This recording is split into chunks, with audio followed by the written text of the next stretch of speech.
Excuse me sir, yes, మిమ్మల్ని కలవడానికి ఇద్దరు వచ్చారు సార్.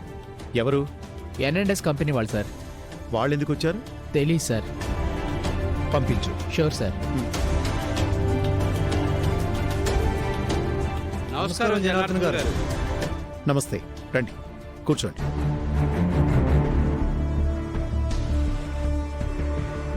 నేను నరేష్. నేను సురేష్. మా గురించి మీరు వినే ఉంటారు. ఎన్ఎండ్ఎస్ కంపెనీ పేరుతో మేము జంటగా బిజినెస్ చేస్తున్నాం. ఎందుకు వచ్చారో చెప్పండి. మేము మీ కంపెనీలో ఇన్వెస్ట్ చేయాలనుకుంటున్నాం. మేము మీతో పార్ట్నర్షిప్ డీల్ గురించి మాట్లాడడానికి వచ్చాం. మీరు వచ్చింది అందుకే అయితే వెంటనే వెళ్ళిపోవచ్చు. అదేంటి, మీకు పార్ట్నర్స్ అక్కర్లేదా? మీలాంటి పార్ట్నర్స్ అక్కర్లేదు. మాలాంటి పార్ట్నర్స్ అంటే మీ ఉద్దేశం ఏంటి?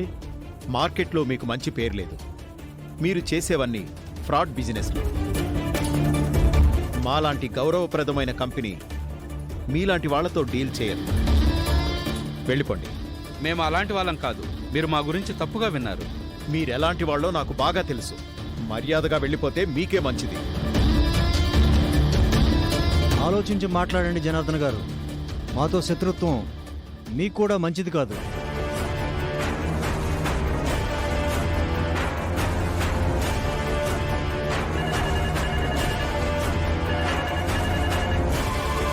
హలో, యాండి, ఆ జేఐసి కన్స్ట్రక్షన్ వాళ్ళు నేను తర్వాత మాట్లాడతాను.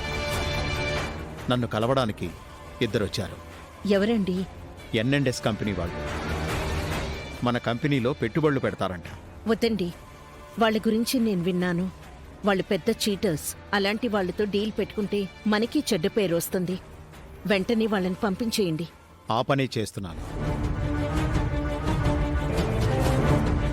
చూడండి, మీతో డీల్ వద్దని మా మిస్సెస్ కూడా చెప్తోంది. లేడీస్ మాటలు ఎందుకు వింటారు సార్? వాళ్ళ ఆలోచనలు కరెక్ట్గా ఉండవు.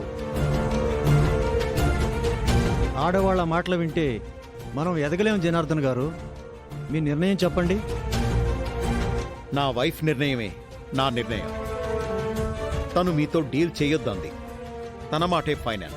మమ్మల్ని పార్ట్నర్స్గా చేసుకుంటే మీ కంపెనీ ఫ్యూచర్ బాగుంటుంది. కాదని మాతో శత్రుత్వం పెట్టుకుంటే మీకు ఫ్యూచరే ఉండదు.